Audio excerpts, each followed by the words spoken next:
반갑습니다. 한나TV 한나입니다. 예, 오늘 딱 제 옷 색깔이 뭐가 생각이 납니까, 여러분?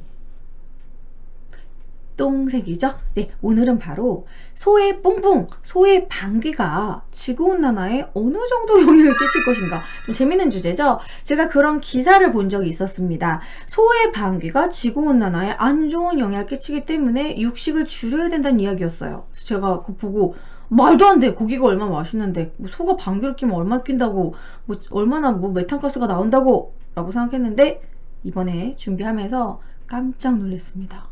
소의 방귀가 은근히 치명적이라는 거. 소의 방귀, 트름, 응가, 이 색깔, 이게 엄청난 메탄가스를 내뿜는다는 거죠. 그리고 메탄가스는요, 우리가 이제 주로 지구온난화의 주범인 온실기체를, 화석연료를 떼는 과정에서 나오는 그 온실기체, 이산화탄소, 메탄가스 나오는데, 이 메탄가스가요, 이산화탄소보다 열을 이렇게 짚고 있는, 열을 이렇게 간직하고 있는 그런 능력이 20배나 되기 때문에 지구온난화의 주범이 오히려 이산화탄소보다 메탄가스가 더 심각하다는 거죠.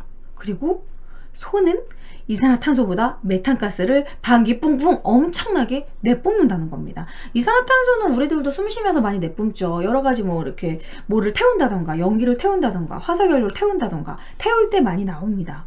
소가 도대체 얼마나 많은 메탄가스를 내뿜길래 소의 방귀가 지구온난화에 영향을 많이 끼친다는 건지 한번 연구자료를 한번 읽어 드릴게요. 돼지 25마리와 소 1마리가 배출하는 온실가스, 그 메탄가스 양이 똑같다고 합니다. 그러니까 돼지보다도 소가 더 심하다. 돼지도 뿜긴 뿜는데 소가 더 심하다는 거죠. 어느 정도냐면요, 소 1마리가 하루에 공기 중으로 토해내는 그 메탄가스가 200리터 정도 된대요. 이 200리터는 이제 거의 이산화탄소 배출량으로 환산을 한다면 이제 1년에 4,000리터에 해당한다고 합니다. 1년이 아니라 하루에 400리터. 소 1마리가 그러면은 1년으로 친다면 한 해 동안 내뿜는 온실가스, 그 메탄가스 같은 그런 그 온실가스가 자동차 한 대가 1년 동안 내뿜는 메탄가스랑 똑같다는 거죠. 그 온실가스랑. 그러니까 소 1마리는 자동차 한 대 정도가 내뿜는 매연이랑 똑같다고 생각하시면 됩니다. 이 정도면 심각하죠, 여러분? 소 1마리예요, 소 1마리. 뭐 뉴질랜드나 이런 데선 소 엄청 키워요. 그럼 엄청나게 치명적인 영향을 끼칠 수 있겠죠? 자, 그리고 그게 이제 또 다르게 또 이제 환산을 한다면, 이것은 4인 가족이 1년 동안 난방비를 해서 이제 그 전기를 생산하는 과정에서, 뭐 난방비라든지 전기 생산 과정에서 나오는 그 메탄가스 배출량, 그거에 똑같다라는 거죠. 그러니까 우리가 1년 동안 전기 사용할 때 쓰는 이런 화석연료의 양과 소 1마리가 방귀 끼고 트름하고 응가 싸고 그 메탄가스 양이 똑같다는 거예요. 정말 생각보다 아주 치명적으로 영향을 많이 끼친다는 거. 소 방귀가 좀 몰랐어요. 그래가지고 이게 소가요, 나라 전체의 메탄가스의 25%를 차지한다고 합니다. 소가 25%. 그러면은 이제 4분의 1 정도 수준이니까 적다고 할 수 없습니다. 소의 방귀 치명적입니다, 여러분. 지구온난화에. 아니, 소가 방귀를 이렇게 많이 야, 냄새 맡아보셨나요, 여러분? 왠지 소 똥 냄새는 맡아봤는데 소 방귀 냄새는 맡아본 적이 없어서 되게 독한가요? 가장 방귀 냄새가 독한 거는 좀 스컹크 아닌가? 네, 아무튼 그래서 이제 실제로 에스토니아 같은 경우는요, 소를 키우는 농가에 정말 실제로 방귀세를 매긴다고 합니다. 방귀세를. 네가 소를 이만큼 키우니까 소의 방귀세를 내. 이렇게 대기 오염을 시키니까, 이런 식으로. 그래서 어느 정도를 내냐면요, 그 방귀세 금액이 대충 덴마크 같은 경우에는 낙농업으로 유명해서 젖소를 엄청나게 키우는데, 여기도 역시 방귀세를 매기는데 소 1마리당 600네크로, 그 덴마크 화폐로 우리나라 돈으로 치면 약 14만원 정도를 소 1마리당. 많이 내는 거다. 소를 100마리 키우면 얼마야? 와, 소 1마리당 14만원의 방귀세를 낸다고 해요, 세금으로. 그래서 이 덴마크 정부 같은 경우에는 소 1마리가 한 해 동안, 1년 동안 배출하는 온실가스 양이 거의 4톤으로 보고 있고, 어마어마한 양이 나온다고 보고 있고, 이것은 그 덴마크에서 운전하는 승용차 한 대가 내뿜는 2.7톤의 거의 1.5배, 소 1마리가. 그러니까 이 정도로 지금 엄청나게 내뿜고 있다, 이렇게 보고 있습니다. 거의 1.5배. 거의 이제 비슷한 수준보다 더 많이 내뿜는다는 거죠, 젖소 같은 경우. 자, 우리나라는 그럼 어느 정도인지 뭐 그런 얘기도 이제 할 거고, 일단 뭐 우리나라 하기 전에 아르헨티나를 먼저 얘기하는데, 아르헨티나 이건 좀 웃겼어요. 아르헨티나 같은 경우는요, 소의 등에 소에게 메탄가스를 포집하는 백팩을 매게 한다고 합니다. 이거 과학자가 개발을 했다고 해요. 소 방귀 수집 장치 일명. 그러니까 소가 이렇게 이런 백팩을 메고 있는데, 그러면 여기에 이 가스는 이제 소 엉덩이나 뭐 트름 이런 거를 이제 모으겠죠. 그럼 이 선이 아무래도 소 응가 쪽, 똥꼬 쪽에 이렇게 연결을 했겠죠. 그럼 이 가스를 여기서 소 방귀를 얘가 지금 모으고 있는 거예요. 그래서 이 메탄가스를 모아서 이걸 나중에 에너지로 사용을 한다고 합니다. 이게 하루 종일 포집한 그 가스가요, 차가 24시간 동안 달릴 수 있는 그런 에너지로 바꿀 수 있대요. 그래서 이런 식으로 약간 소의 방귀를 이렇게 좀 지속 가능한 발전식으로 이렇게 좀 이용을 한다면 좀 좋겠죠. 그래서 이걸 아르헨티나에서 발명했다고 해요. 우리나라 소들도 나중에 이거 달고 있을지도 몰라. 방귀 백팩.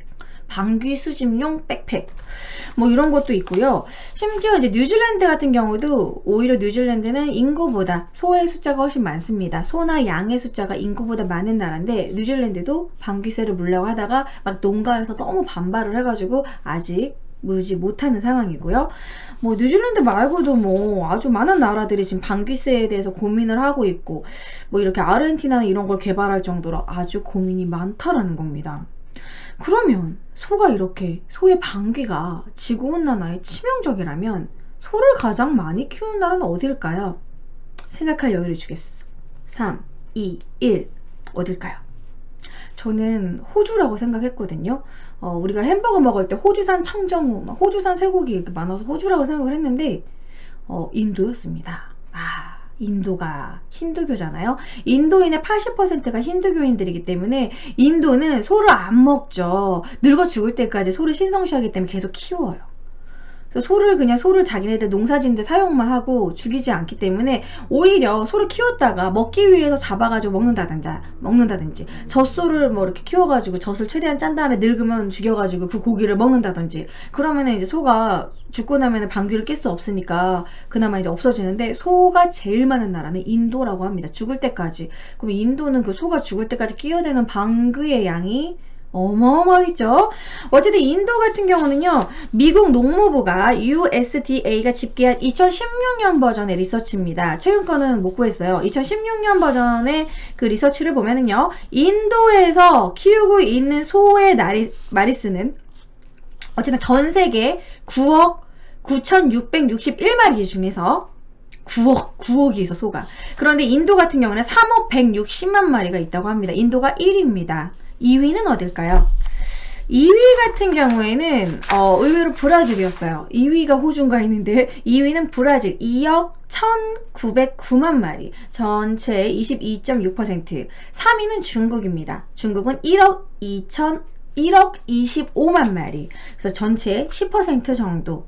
그리고 뭐 미국이 4위예요. 미국은 9,198만 마리로 미국에서 키우는 소의 숫자가 유럽연합 EU에 가입된 그런 유럽 국가 다 합친 정도래요. 그러니까 미국도 어마어마하게 소를 많이 키웁니다. 미국 사람들 고기 엄청 먹죠. 뭐 스테이크, 햄버거, 뭐 고기. 맛있는데 고기. 어쨌든 이러고요. 뭐 우루과이, 뉴질랜드도 엄청나게 많고, 그러니까 이제 오히려 자기네 인구수보다 소를 더 많이 키우는 나라들도 많다는 겁니다. 우루과이나 뭐 뉴질랜드처럼 거의 2배, 3배 정도로. 그래서 결론은 소에서 나오는 그 메탄가스가 환경적으로 아주 치명적이고 지구온난화의 주범이 되고 있다라는 거. 그래서 막 고기 먹지 말자, 채식운동을 하자, 환경을 위해서 채식을 하자, 이런 이유가 있구나. 고기 포기해야 되나? 뭐 조금만 줄이면 되지 않을까요? 자, 어쨌든 이 메탄가스가 왜 치명적이냐면, 이 배출량으로 보면은 이산화탄소보단 적지만 이렇게 열을 가두는 능력이 너무나 높기 때문에 아주 치명적인 온실기체가 될 수 있다라는 겁니다. 그러면요, 여기서 궁금해지죠? 사람 방귀는 어느 정도 영향 끼칠까? 여러분들 막 살짝 뜨끔해지지 않습니까? 아, 나 방귀 많이 끼는데, 아, 나 지구온난화의 주범이 되고 있는 거야? 사람은 어떻지? 사람 같은 경우에는요, 매일 약 73톤의 메탄과 이런 1000톤의 인간은 방귀로요, 거의 이산화탄소가 대기로 방출이 된대요. 전 세계의 인간이 호흡할 때 이산화탄소 내뿜고요, 방귀도 내뿜고. 그쵸? 그런데 이게 그렇게 소랑 비교했을 때는 그렇게 큰 양은 아니라고 합니다. 어느 정도냐면요, 전 세계 사육 그 소의 그런 머릿수를 합쳐보면 소가 약간 1년에 약 7천만 톤에 가까운 메탄가스가 소에서 나온다면, 인간은 메탄가스, 이산화탄소 다 합쳐서 10, 100, 1000만, 39만 1645톤. 그러니까 소는 막 스케일이 7천만 톤인데, 만톤, 7천만 톤. 그냥 인간은 그 정도에는 미미하다. 그런데 영향을 안 끼치는 건 아니라는 거죠. 네. 방귀 자체가, 그래서 어떤 나라는 뭐 방귀를 내면은 벌금을 내는 나라도 있어요. 그럼 뭐 대기오염이 된다고 해가지고 진짜 방귀에 뭐 벌금 내리는 그런 나라도 있을 정도입니다. 미국 플로리다인가? 아무튼 그랬던 것 같아요. 그래서 어쨌든 방귀 자체가 지구온난화에 영향을 끼친다는 거. 자, 그러면은 방귀세만 낸다는 건 해결이 안 되잖아요. 뭔가 대책이 있어야지. 메탄가스를 뿜뿜하는 걸 어떻게 좀 바꿀 수 있는 근본적인 대책은 없을까? 나라별로 어떤 식으로 대책을 세우는지 한번 알아보도록 하겠습니다. 예를 들어서 뭐 방귀 뀌지 마, 뭐 트림하지 마, 입 막고 소 막고 막 부끄러운 줄 알아, 막 이렇게 정신교육 할 수도 없잖아. 소한테 소가 막 눈물을 흘리고 그럴 수도 없고. 그렇기 때문에 뉴질랜드 같은 경우에는 항생제를 맞게 했었대요. 그 다른 미생물한테 영향을 끼치지 않으면서 메탄 생성을 막는 항생제, 마치 우리가 뭐 소화제를 먹거나 그러듯이 소에게 항생제를 먹여가지고 키워봤더니 좀 메탄가스가 줄어들었다고 합니다. 소에게 나오는 방귀 양의, 그 방귀 안에 들어가 있는 메탄의 양이 줄었는데, 하지만 그 항생제가 인간에게 어떠한 영향을 끼칠지는, 항생제 먹인 달걀, 뭐 항생제 먹인 뭐, 이거 약간 몸에 안 좋다고 막 그렇게 어필하잖아요. 그래서 인간에게 주는 또 그 영향에 대해서 장담을 할 수가 없기 때문에 그것도 조금 꺼림칙하고요. 그래서 이제 뭐를 많이 먹이냐면, 뭐 마늘을 사료에 먹이기도 한다고 합니다. 마늘이 좀 메탄가스를 줄인다고 해요. 그리고 뭐 아마씨도 있습니다. 아마씨는요, 이게 아마의 꽃인데, 아마의 씨가 아마씨인데요. 이 아마씨에는 오메가3가 풍부하게 있다고 합니다. 이 오메가3를 먹으면 소가 메탄가스가 좀 줄어든대요. 약 18%가 준다고 합니다. 그거라도 어디야. 소가 얼마나 많네, 전 세계에. 그래서 이 아마씨가 오메가3가 고등어의 44배. 저 이제 앞으로 아마씨 사서 먹으려고요. 오메가3도 저도 한번 먹어봐야겠습니다. 저도 좀 방구가. 네, 아무튼 그리고 또 어떤 걸 먹이냐면, 알팔파라는 이 사료작물을 먹이면 역시 메탄가스가 좀 줄어든다고 하는데, 지금도 영양분이 워낙 많은 사료작물로 유명한, 그러니까 콩하고 비슷한, 콩과에 속하는 그런 식물인데요. 자주게자리라고 우리나라에서 부른다고 합니다. 그래서 되게 전 세계 많은 나라가 이 알팔파를 입으로 먹이고, 이게 영양분이 풍부해서 젖도 잘 나오고 해서 젖소들이 되게 많이 먹고 있는. 근데 정말 소가요, 고기를 먹는 유구도 있고 젖소도 있어요. 우리나라 한우처럼 고기를 먹는 것도 있지만 얼룩 젖소도 있다는 거죠. 근데 고기를 먹는 소보다 여러분, 젖소가 훨씬 많아요. 왜냐면 우리가 우유랑 치즈 엄청 많이 먹잖아요. 그렇기 때문에 젖소의 숫자가 진짜 많습니다. 그래서 그런 애들도 엄청난 방귀를 뀌고 있고, 그게 지구온난화에 또 치명적이라는 거. 소 방귀가 이렇게 독할 줄 몰랐네. 자, 어쨌든 그래서 이런 대책도 있지만 또 다른 대책도 있겠죠. 아까 그렇게 백팩에 방귀를 모아서 이걸 좀 재사용한다던가, 아니면 소의 그런 걸 거름으로 사용을 한다던가, 소똥을 모아가지고요, 거기서 나오는 메탄가스를 이용해서 어떤 용광로 같은 식으로 이렇게 딱 넣은 다음에 그 소똥을 엄청나게 가스를, 그 소똥의 냄새, 그거를 응축해서 그 메탄가스를 이용해서 에너지로 쓰는 뭐 그런 것들도 개발하고 있고, 최대한 이 메탄가스를 에너지화하는 그런 노력을 하는 것도 중요한 것 같아요. 그러면 또 어떤 대비가 또 있을까요? 우리가 소들한테 막 방귀를 못 끼게 할 수도 없고, 결국은 우리의 육식 소비를 조금 줄일 수밖에 없지 않나. 그래서 지구온난화 방지를 위해서 월화수목금토 일 중에서 외국 같은 경우에는 육식이 주기 때문에 맨날 육식을 한단 말이에요. 스테이크, 햄버거, 뭐 돈가스 막 그런 거 계속 먹으니까, 치킨, 그런 거를 일주일에 한 번만 고기를 안 먹는 날을 만들어서 채식을 하는 날을 만들어 보자. 뭐 두부, 콩 이런 거 먹는다든지 국수를 먹는다든지 이런 식으로 좀 육류의 양을 좀 줄여보자라는 그런 운동을 하기도 하고요. 그리고 뭐 로컬 푸드 운동도 있습니다. 로컬 푸드 운동은 멀리서 오는 음식을 좀 줄이자는 거죠. 왜냐면 우리나라에서 뭐 호주에서 온다든지 미국에서 온다든지 막 칠레에서 온다든지 멀리서 음식이 오다 보면 꼭 고기가 아니더라도 외국산 음식을 먹는 동안 그 배들이 무역선에서 나오는 또 화석연료에서 나오는 그 매연이 배출되기 때문에 지구온난화의 또 주범이다. 로컬 푸드 운동. 우리나라에서 나오는 음식을 많이 먹어주자. 우리나라 농가도 살리고 신토부리죠, 신토부리. 그래서 이제 푸드 마일리지가 높은 멀리서 오는 음식을 조금 자제하자. 뭐 그런 운동도 있고요. 솔직히 여러분들 내가 좀 방귀를 많이 낀다.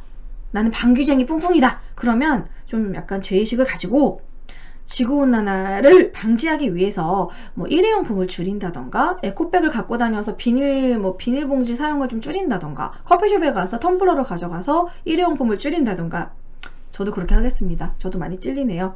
저는 아침에 주로 많이 뿡뿡.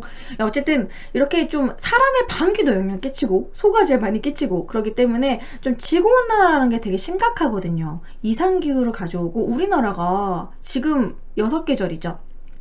초여름, 여름, 늦여름, 초겨울, 겨울, 늦겨울, 봄, 가을이 없어지고 있어요. 우리나라 사계절이 있었던 나라인데 이런 것도 지구온난화 때문이고요. 지구온난화에서 가장 심각한 건 빙하가 녹고 있다는 겁니다. 얘 너무 불쌍해. 요즘 북극곰의 근황이에요. 요즘 근황.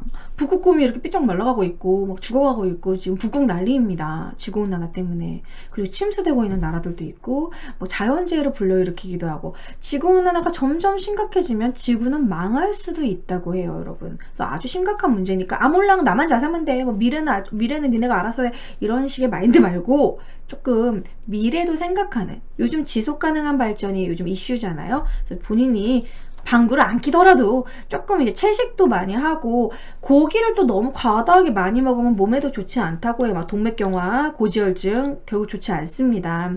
저도 고기 많이 먹으면 잘 체해요. 제가 워낙 저도 육식주의자라 그 한우의 육즙 포기할 수 없지만 저도 조금 줄여보도록 하겠습니다. 어쨌든 오늘은 소의 방귀가 지구온난화에 미치는 영향 아주 막대하다. 아주 크다. 전 세계 메탄가스의 25%다. 그런 거 여러분들 정보를 알려드렸고요. 사람 방귀도 마찬가지 영향 끼쳐요. 미미하긴 하지만 소에 밀릴 뿐이지 우리의 방귀가 영향을 아예 안 끼치는 건 아니라는 거. 자, 아무튼 오늘은 소 방귀가 지구온난화에 미치는 영향에 대해서 얘기해봤고요. 재밌으셨다면 좋아요 버튼 꾹꾹 눌러주시고 구독 안 하신 분들 구독도 부탁드립니다. 다음에 또 꿀잼 컨텐츠로 찾아뵙도록 할게요. 안녕.